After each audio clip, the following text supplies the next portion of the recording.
Dalam prasasti batu tulis diberitakan bahwa Sri Baduga dinobatkan 2 kali, yaitu yang pertama ketika Jayadewata menerima tahta kerajaan Galuh di Kawali Ciamis dari ayahnya Prabu Dewa Niskala putra Mahaprabu Niskala Wastu Kancana dari Permaisuri Mayangsari putri Prabu Bunisora, yang kemudian bergelar Prabu Guru Dewata Prana. Yang kedua ketika ia menerima tahta kerajaan Sunda di Pakuan Bogor dari mertua dan uanya, Prabu Susuk Tunggal putra Mahaprabu Niskala Wastu Kancana dari Permaisuri Ratna Sarkati putri Resi Susuk Lampung. Dengan peristiwa ini, ia menjadi penguasa kerajaan Sunda, kerajaan Galuh dan dinobatkan dengan gelar Sri Baduga Maharaja Ratu Haji di Pakuan Pajajaran Sri Sang Ratu Dewata.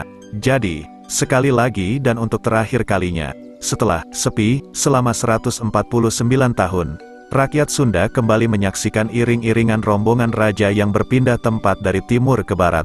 Untuk menuliskan situasi kepindahan keluarga kerajaan dapat dilihat pada pindahnya Ratu Pajajaran. Di Tatar Pasundan, Sri Baduga ini lebih dikenal dengan nama Prabu Siliwangi. Nama Siliwangi sudah tercatat dalam Sanghyang Siksa Kandang Karesian sebagai lakon pantun. Naskah itu ditulis tahun 1518 ketika Sri Baduga masih hidup. Lakon Prabu Siliwangi dalam berbagai versinya berintikan kisah tokoh ini menjadi raja di Pakuan. Peristiwa itu dari segi sejarah berarti saat Sri Baduga mempunyai kekuasaan yang sama besarnya dengan Niskala Wastu Kancana kakeknya. Menurut tradisi lama, orang segan atau tidak boleh menyebut gelar raja yang sesungguhnya, maka juru pantun memopulerkan sebutan Siliwangi. Dengan nama itulah ia dikenal dalam literatur Sunda. Wangsakerta pun mengungkapkan bahwa Siliwangi bukan nama pribadi. Ia menulis, Kawalya tawang Sunda lawan ika wang Carbon mewang sakwe ira wang Jawa kulwan anyebuta Prabu Siliwangi Raja Pajajaran. Dadyeka dudungaran swaraga nira. Indonesia, hanya orang Sunda dan orang Cirebon serta semua orang Jawa Barat yang menyebut Prabu Siliwangi Raja Pajajaran. Jadi nama itu bukan nama pribadinya. Arti nama Siliwangi Sunting. Nama Siliwangi adalah berasal dari kata silih dan wawangi, artinya sebagai pengganti Prabu Wangi. Tentang hal itu, Pustaka Racia-Racia Ibumi Nusantara II mengungkapkan bahwa orang Sunda menganggap Sri Baduga sebagai pengganti Prabu Wangi, sebagai silih yang telah hilang. Naskahnya berisi sebagai berikut, artinya saja.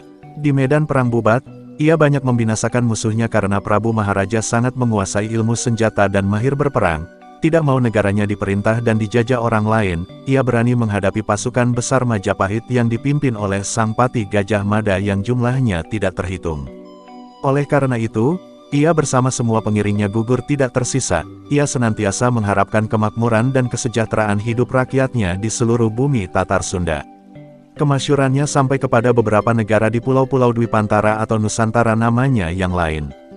Kemasyhuran Sang Prabu Maharaja membangkitkan rasa bangga kepada keluarga, menteri-menteri kerajaan, angkatan perang dan rakyat Tatar Sunda. Oleh karena itu, nama Prabu Maharaja mewangi. Selanjutnya ia disebut Prabu Wangi, dan keturunannya lalu disebut dengan nama Prabu Siliwangi. Demikianlah menurut penuturan orang Sunda, leluhur Sunting. Kesenjangan antara pendapat orang Sunda dengan fakta sejarah seperti yang diungkapkan di atas mudah dijajaki. Pangeran Wangsakerta, penanggung jawab penyusunan sejarah Nusantara, menganggap bahwa tokoh Prabu Wangi adalah Maharaja Linggabuana yang gugur di Bubat, sedangkan penggantinya silihnya bukan Sri Baduga melainkan Niskala Wastu Kancana kakek Sri Baduga, yang menurut naskah Wastu Kancana disebut juga Prabu Wangi Sutah. Orang Sunda tidak memperhatikan perbedaan ini sehingga menganggap Prabu Siliwangi sebagai putra Wastu Kancana Prabu Anggalarang. Tetapi dalam carita Parahyangan disebutkan bahwa Mahaprabu Niskala Wastu Kancana itu adalah Seweu, Prabu Wangi. Mengapa Dewa Niskala, ayah Sri Baduga, dilewat? Ini disebabkan Prabu Dewa Niskala hanya menjadi penguasa Galuh. Dalam hubungan ini tokoh Sri Baduga memang penerus, langsung, dari Wastu Kancana. Menurut Pustaka Racia-Racia Ibumi Nusantara II, 4, ayah dan mertua Sri Baduga, Dewa Niskala dan Susuk Tunggal, hanya bergelar Prabu. Sedangkan Jayadewata bergelar Maharaja sama seperti kakeknya Niskala Wastu Kancana sebagai penguasa Sunda Galuh. Dengan demikian, seperti diutarakan Amir Sutaarga 1965, Sri Baduga itu dianggap sebagai silih pengganti Prabu Wangi Wastu Kancana oleh Pangeran Wangsakerta disebut Prabu Wangi Sutah. Silih, dalam pengertian kekuasaan ini oleh para pujangga babat yang kemudian ditanggapi sebagai pergantian generasi langsung dari ayah kepada anak sehingga Prabu Siliwangi dianggap putra Mahaprabu Niskala Wastukancana.